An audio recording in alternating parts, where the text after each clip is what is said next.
In the cold silence of space, a strange light flashed near Earth's moon. It was bright, fast, and gone in seconds. Ow. No one understood what it was. But something had returned at Earth's main space station. People were working as usual. Suddenly alarms rang. A massive object was approaching fast. Unidentified ship detected, the computer said. When the station crew checked the cameras, they couldn't believe what they saw. The lost ship Odyssey 1 was back. It had disappeared 200 years ago. No signals, no wreckage. Everyone believed it was destroyed during its first deep space mission. But now, it floated gently toward the station, lights on. Engines silent. Captain Rhea Malik, leader of Earth's orbital command, stood frozen. "This is impossible," she whispered. "That ship is... older than our great-grandparents." As the ship docked, a boarding team entered. The lights were working. The air was clean. It looked like the crew had just left yesterday. Then they found the crew. 20 people. All alive. No signs of aging, no damage to their bodies, but their eyes. Their eyes were not the same. Dr. Aaron Lee, a medical officer, checked them. "They're in perfect health," he said, "but their brain patterns are strange." The captain asked, "Strange how?" "They show signals we don't understand. It's like something else is inside their minds." The crew of Odyssey 1 did not speak much. When they did, their words were quiet, heavy, as if they were remembering something terrible. One crew member, Lieutenant Nora Vex, looked directly at Captain Rhea and said one thing: "We weren't supposed to come back." That night, Earth celebrated. News channels showed images of the lost heroes returning home. People cheered. Cities lit up, but in a dark control room, deep underground. General Marcus Dane was not smiling. "This doesn't make sense," he told his assistant. "They should have died long ago. Why now? Why return?" Back on the space station, something happened. Security cameras in the med bay showed Nora Vex standing over another crew member while they slept. Could understand, then the power cut off. For 23 seconds, the entire station went dark. When the lights came back on, Nora was gone. She had taken a small escape pod and launched toward Earth's surface. No one could stop her in time. She left behind a message on the wall, written in blood. "They followed us back." Panic spread. Captain Rhea ordered full lockdown. The remaining Odyssey 1 crew were placed in quarantine. Dr. Lee kept scanning their brains. What he found was even more disturbing. There were patterns, signals inside their minds, not human, not random. He compared the data and realized the signals were moving, changing. "They're not just infected," he said. "They're connected to something else, something far away." Meanwhile, on Earth, the escape pod crashed in a forest. Soldiers were sent to find Nora Vex. They searched for 2 hours. Then they found the pod dash empty. No sign of her. But nearby trees were burned. And strange symbols were carved into the ground. One soldier picked up a rock and froze. It was warm. It was humming. He dropped it quickly. Then he saw something move. Between the tree stall, thin and silent, he called for backup, but the radio died. Everything stopped working. And in the final moment before he disappeared, his body camera caught a voice. A soft whisper. "Balance must not be broken." Back at the station, Dr. Lee rushed to Captain Rhea. "I think I understand now," he said. "They didn't escape something. They brought it here." Rhea looked at the stars outside the window. "They came back," she said, "but not alone." The screen fades to black. Words appear. The world was still celebrating. People were happy. News reports showed smiling faces, children waving flags, and fireworks lighting the sky. But in space, something was watching. In a secret space station above Earth, a young scientist named Leo Hunt stared at a screen. He looked tired. He hadn't slept for 2 days. He was reviewing satellite footage from the moment. Odyssey 1 returned, and then he saw something strange. Behind the ship, in the darkness of space, were shadows. They weren't ships.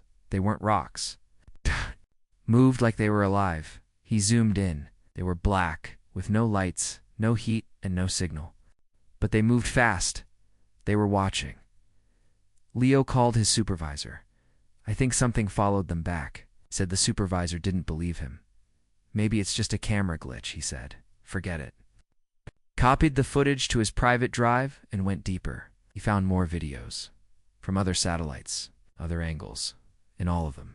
The shadows were there, always watching. Back on the orbital station, Captain Ria was trying to stay calm. The crew of Odyssey 1 remained in quarantine. But one of them, Nora Vex, was still missing on Earth. Dr. Aaron Lee entered the command room. "I've run more scans," he said. "Crew's brains are changing. Something inside them is alive. It's adapting." Ria frowned. "You mean they're infected?" "No, not infected. Linked." He showed her the brain scans. The patterns were growing like roots, connecting between all the crew. Ria asked, "Connected to what?" Lee stared at her. "I don't know." On Earth, soldiers searched the forest where Nora's pod crashed. They found more strange symbols, burned into the ground. One soldier, Private Alina Torres, walked alone, scanning with her device. Suddenly her scanner beeped. She looked up and froze in the trees above her. Something was hanging upside down.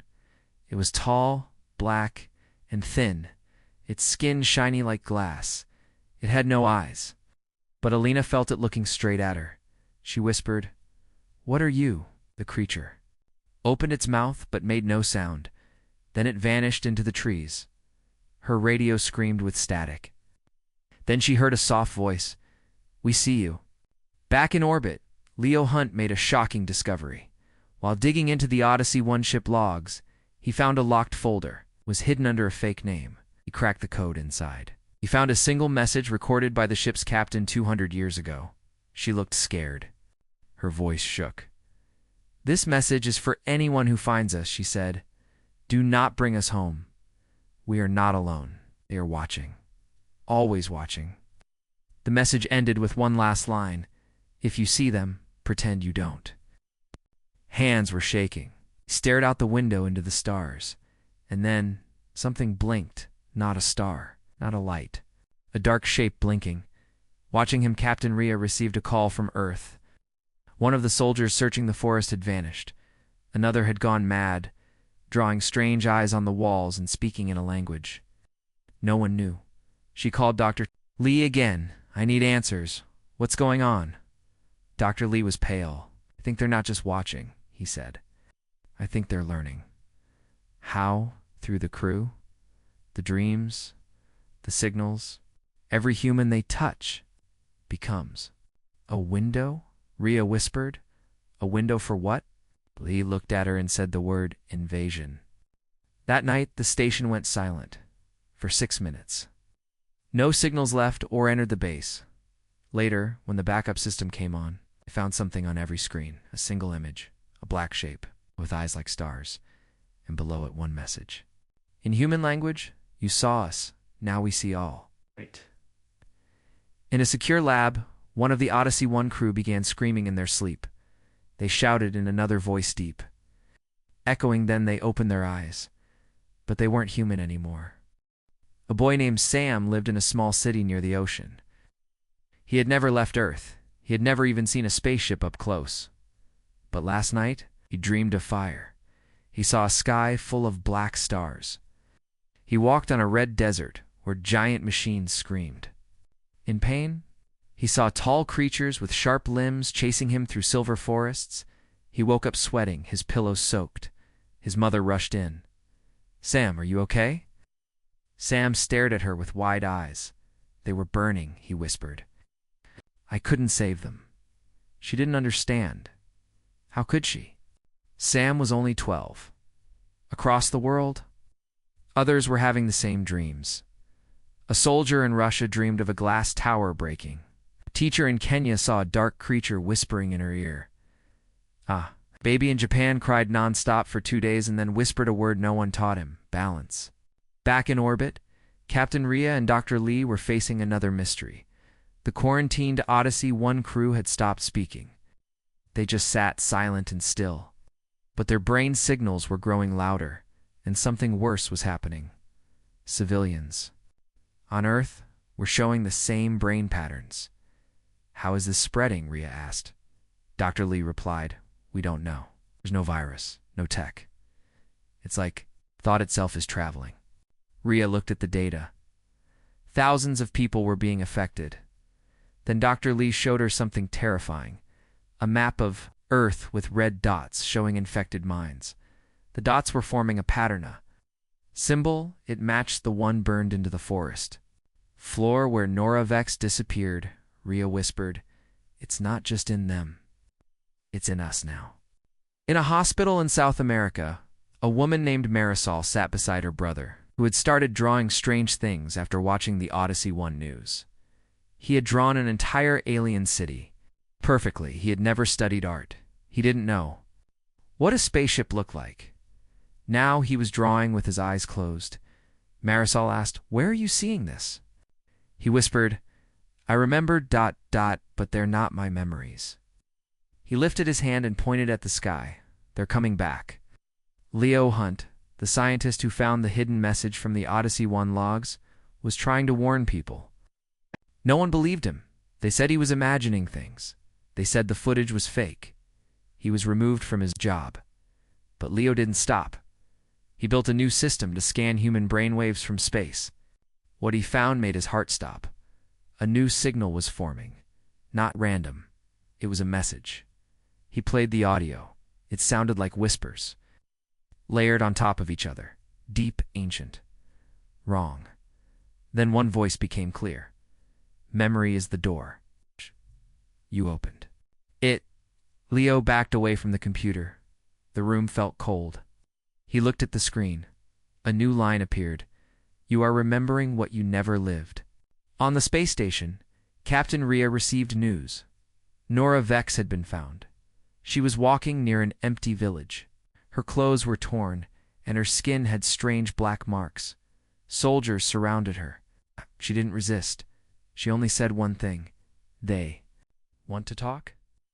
She was brought back into custody and placed in a locked room. Cameras watched her every second. That night, all the station staff had the same dream. They stood on a broken planet. The stars above were red, and something was walking toward them. They couldn't see it clearly, but they felt it inside their heads when they woke up. Everyone spoke the same word without thinking. Hollow. Dr. Lee rushed to the lab. He scanned his own brain. The pattern was there.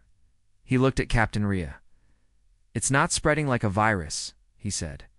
It's spreading like a story. Rhea frowned. What kind of story? Lee looked scared. A warning? Or maybe a test? At the end of the day, Leo sat in the dark, staring at the stars. He remembered the voice. Memory is the door. He whispered to himself. If memory is the door, what's coming through it? A second later, the lights flickered. His phone turned on by itself. On the screen was his face, but older, worn, scared. Then it spoke in his voice. They used us to open the door. Now they're walking through. A red warning light flashed on the Mars colony station. No one answered the call. Earth Control tried again. Mars Research Base, respond. This is Earth. Do you copy? Silence. The Mars base had 30 scientists and engineers. Contact had been lost for 6 hours. Captain Rhea stood in the Earth's orbital command room, watching the empty signal screen. Her face was pale. We're sending a rescue team, she said. Something's wrong. Hours later, a fast shuttle arrived at the Mars base. Inside, the rescue team was quiet. No one spoke. The last message from the Mars team had ended with screams. The shuttle landed gently on the red dust. The base looked fine from outside, no damage. But there was no movement. The team entered slowly. Everything was clean. The lights worked. Machines were running. Coffee sat on tables, still warm, but there were no people. All 30 scientists had vanished. No signs of blood. No signs of a fight, just gone. In one room, they found strange black marks on the floor, twisting lines like roots or symbols. A small pool of black liquid sat in the corner. slowly moving on its own. It looked like oil, but it pulsed like it was breathing. One soldier reached out to touch it. "Don't," shouted the team leader. But it was too late. His finger touched the liquid and his body froze. For 5 seconds, he didn't move. Then he screamed and collapsed. When they checked him, his eyes had turned completely black. He whispered, "They are already here." Back on Earth, more people began to change. A boy in New York lifted a car to save his father after an accident. The doctors could not explain his strength.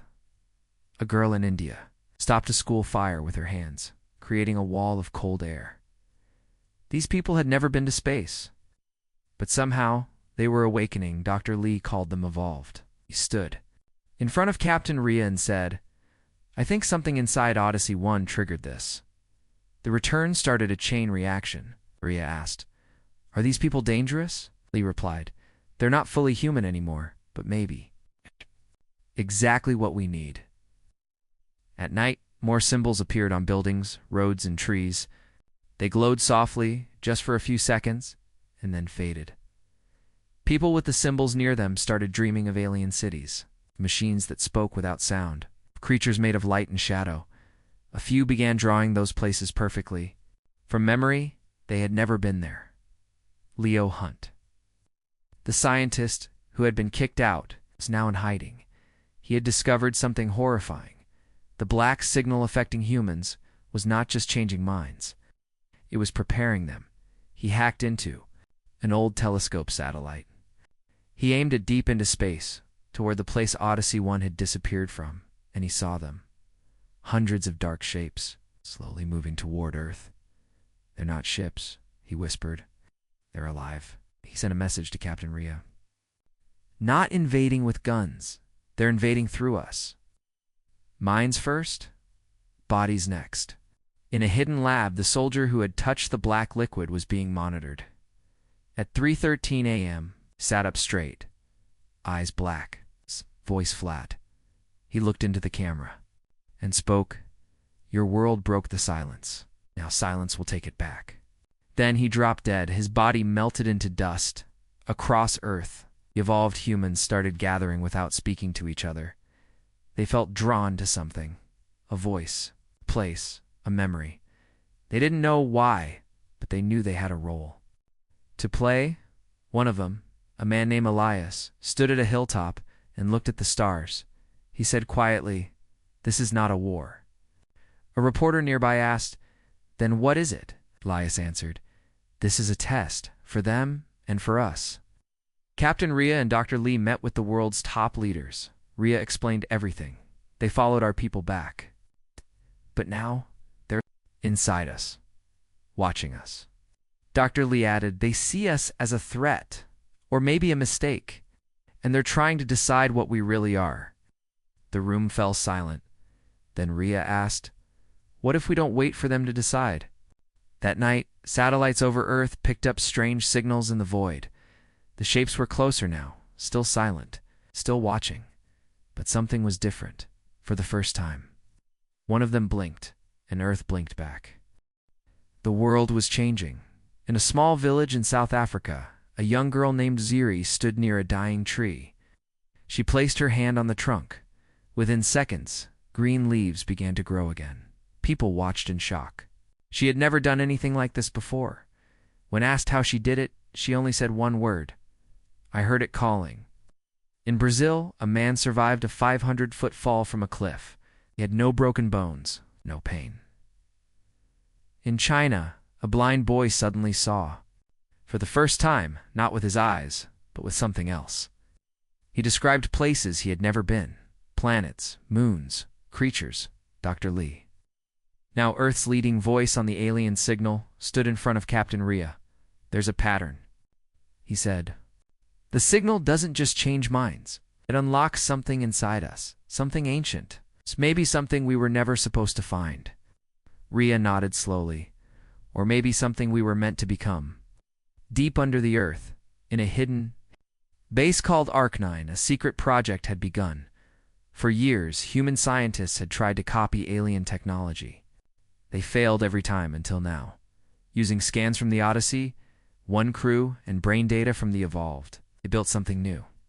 It wasn't just a ship.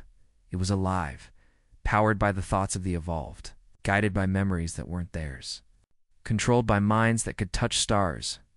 They called it Project Helix, Elias. One of the first Evolved stood near the ship. He didn't understand how he knew how it worked, but when he touched the ship's core, it lit up, like it recognized him. He whispered, "You've been waiting." And the ship responded with a quiet hum like a heartbeat. Meanwhile, Leo Hunt had discovered something dangerous. The black shapes in space, the Watchers were moving faster now. The largest one had changed direction, was heading toward Earth. He sent a message to Rhea. "They're coming. We have days. Be less." Across the world, the architects' signed symbols from the alien race kept appearing, but now some of them had changed. Dr. Lee noticed it first. "They're not warnings anymore," he said. "They're instructions." He compared to symbols. Side by side, one was the word for silence. The other, newly appeared, meant bridge. Rhea looked at him. "They want to build a connection? Or destroy one," Lee said. In a private meeting, Earth's leaders argued. Some wanted to fight. Others wanted to surrender. Captain Rhea stood in the center. "We are not weak," she said. "We were quiet for a long time, but now we have something new." She turned on the screen. Project Helix appeared, glowing blue and gold. "This ship isn't just human," she said.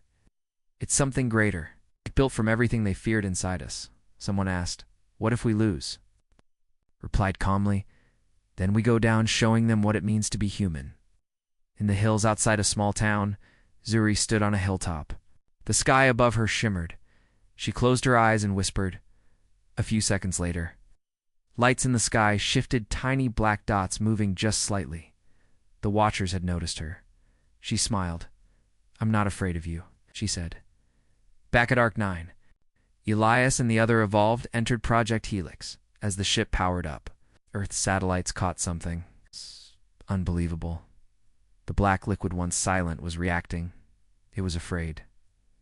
The Helix ship lifted off without rockets. It rose gently, like it was part of space already, and in orbit. The Watchers began to move fast, inside the ship. Elias closed his eyes. He saw visions, memories not his own. The hollow stars, the fall of civilizations, a time when the architects destroyed entire planets just to keep balance. Then he saw one more thing. A message burned into the stars. The balance was broken when humanity was born. Captain Rhea stood in command, eyes on the stars. "We have something they didn't expect," she said. Dr. Lee looked at her. "What's that?" she answered. "Us." The world fell silent. Every screen, every phone, every satellite suddenly froze. At the exact same second, people all over Earth stared as a strange image appeared on every device. A dark sky, silver, tower, and a face. Not human, not flesh. The face was made of shifting light and shadows. It had no eyes, but everyone felt it looking at them. Then it spoke. The voice echoed from phones, radios, even through machines with no speakers. "You were not meant to return." In Earth Orbital Command, Captain Rhea and Dr. Lee stood frozen. The alien message continued. "The hollow stars are not broken. They're kept, guarded, balanced. Your kind was not ready, yet you came.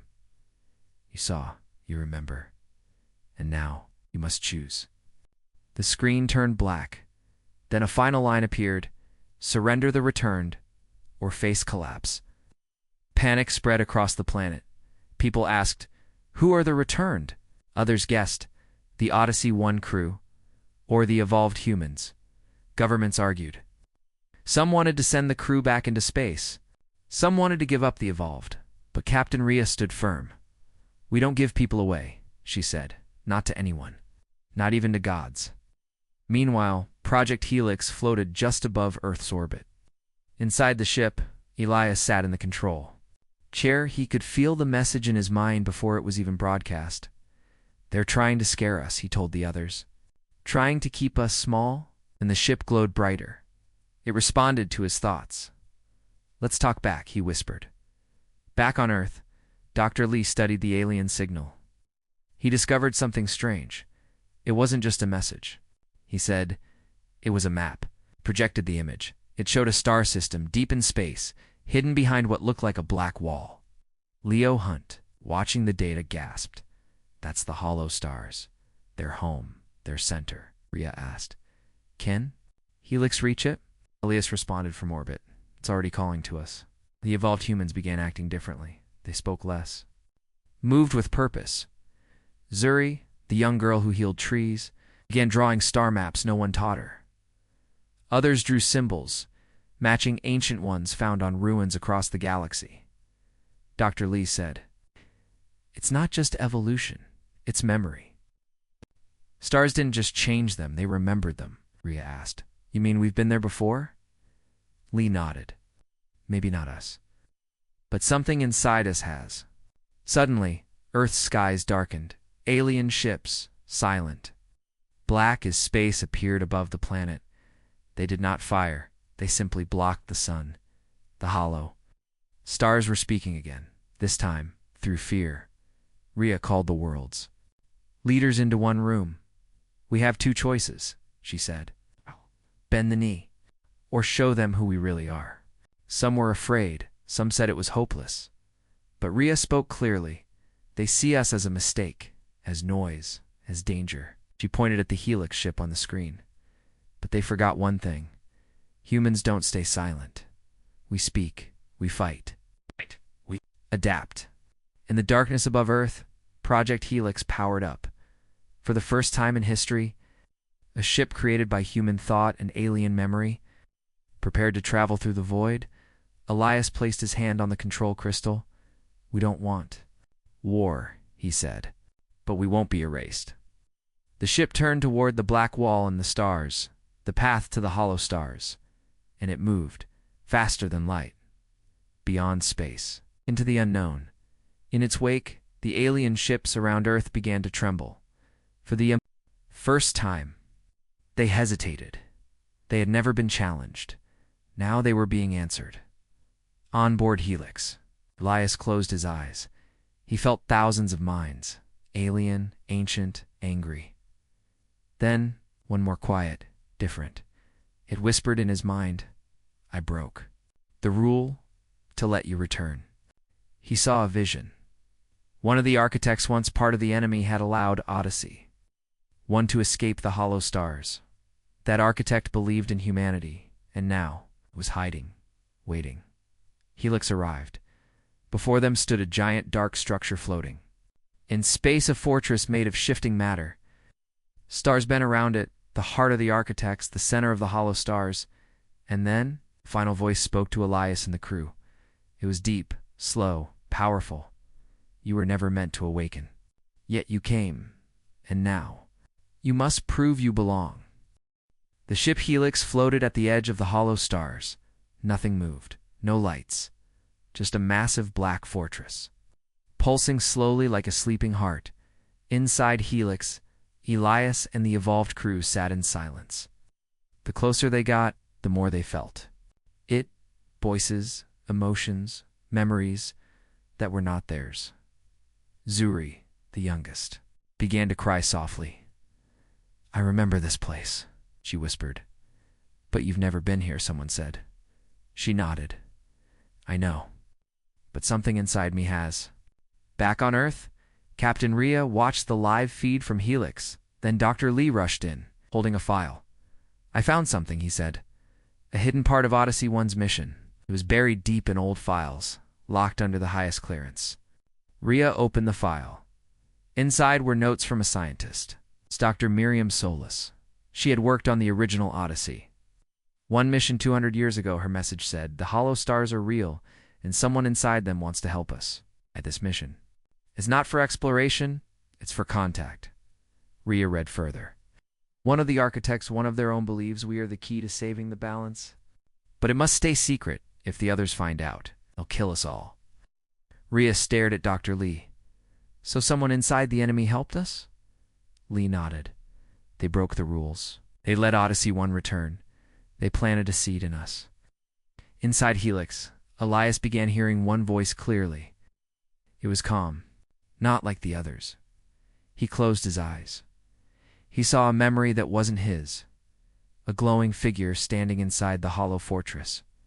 Arguing with other shadow figures, the glowing one shouted, "The humans are not the threat.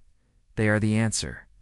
The others roared back, "They are chaos. They must be erased." Then the glowing one turned and looked straight at Elias across time, across thought. It said, "Come find me." Elias opened his eyes. "I know where we need to go." As Helix entered the hollow fortress, the walls changed. They bent around the ship, not with violence, but like the fortress knew them. Dr. Lee was watching the data from Earth. "This structure, it's alive," he said, "and it's listening." The ship landed inside a huge black chamber. Lights blinked on. A path formed in the dark. The evolved crew stepped out. Zuri held Ilias's hand tightly. "I'm scared," he said. Ilias nodded. "Me too." They walked into the heart of the fortress. On the walls were carvings, symbols. Stories one showed the architects, building galaxies. Another showed them destroying planets, burning stars, every time something broke the balance. They saw something shocking, a carving of Earth, but not as it is today, as it was before humans existed, even back then. Earth was marked, then the lights dimmed, and the voice returned. "You were made in silence. And in silence, you must choose." The floor opened. A glowing shape rose, part alien, part light. It was the rebel architect, the one who had helped Odyssey 1 escape. It spoke to Elias and the others, not with sound, but directly into their minds. "I broke the law. I gave you memory. I gave you return. Now you must decide the future." Elias asked, "Why us?" The architect replied, "Because you are not only flesh, you are potential. You carry the noise we lost long ago." Back on Earth, alien ships moved again. They began forming a ring around the planet. General Marcus said, "They're preparing to strike." Captain Rhea stood firm. "We're not surrendering." Inside the fortress, the rebel architect showed the truth. The Odyssey 1 crew had been kept in stasis, protected in the hollow fortress, not because the architects were kind, but because they feared what they carried. A human mind that had seen the hollow stars, could never forget, and memory spreads. That memory had awakened the evolved. It had built Helix. It had created the future.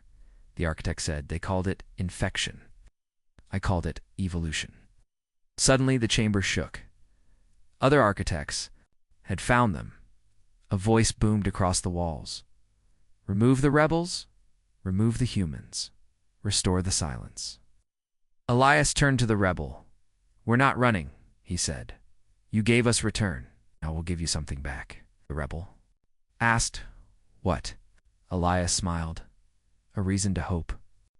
Zuri stepped forward. She placed her hand on the glowing wall. A wave of energy blasted through the fortress, from Earth.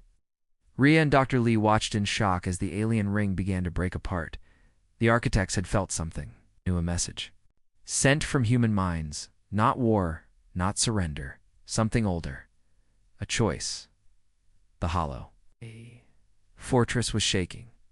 Red lights flashed across the walls. The other architects were coming fast, angry, ready to erase everything inside the core chamber. Elias and the rebel architect stood side by side. The rebel's voice echoed softly, "You must leave. They will not allow this." But Elias shook his head. "No, we're not going anywhere. We came here for the truth. We won't run from it now." On Earth, every screen went dark again. Then a final message appeared, spoken in the voice of the architects. "Earth is out of balance. Judgment begins now." Above the skies, the black alien ships began to glow. Weapons charged. Power levels climbed. General Marcus gave the order. "Activate all defenses. Prepare for impact." But Captain Rhea raised her hand. Wait. She had faith in the Helix crew, in the Evolve and humanity. Inside Helix, Zuri stood at the center of the ship's bridge. Her hands began to glow. So did the ship. All the evolved were connected now there. Memories past and present merged. They didn't need to speak. They understood. Elias turned to the rebel. Architect, you said we carry? Something different. Something you lost. The architect nodded. You carry chaos. Emotion. Will Elias smiled. We call it being human, suddenly. The walls of the hollow fortress bent open, forming a great window into space. Beyond it floated 1,000. Alien minds, shaped like stars but cold as stone. They spoke as one. You break the order. You must be erased. Elias stepped forward. No, he said calmly. We are the new order. We are the balance now. On Earth, people looked up. The ships were still charging, but some had stopped moving.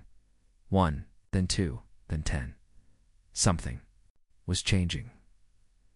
The evolved around the world lifted their heads. They could feel it, eh? Connection, like light passing through a mirror, like thought becoming real. Back in the hollow stars, the rebel architect began to fade. I cannot protect you anymore. It said, the rest is yours. And with that, it was gone. Then the stars screamed. A giant wave of energy came from the center of the architect fleet, meant to erase everything. Helix moved, but not by engines. It moved by will. The evolved poured every savant, poured every memory, every feeling, every part of themselves into the ship. And the ship answered. It burned gold, then white, then brighter than the sun. The energy wave hit. Helixan stopped. The ship didn't break. Instead, it transformed. The wave reversed, pushed, back toward the architects. But it didn't destroy them. It changed them, for the first time. The architects felt emotion, pain, love, curiosity, fear, hope. They saw human history. They saw war and kindness, mistakes and dreams, weakness and courage. And they finally understood. Balance isn't silence. Balance is struggle. Balance is change. Balance is human. The alien ships around Earth powered down. They turned. They left. Without a word. Back inside Helix, Elias and the crew fell silent. The hollow stars dimmed. A message appeared on every human screen, spoken in calm, clear words. You have passed the test. You were not the error. You were the update. We will not guide you.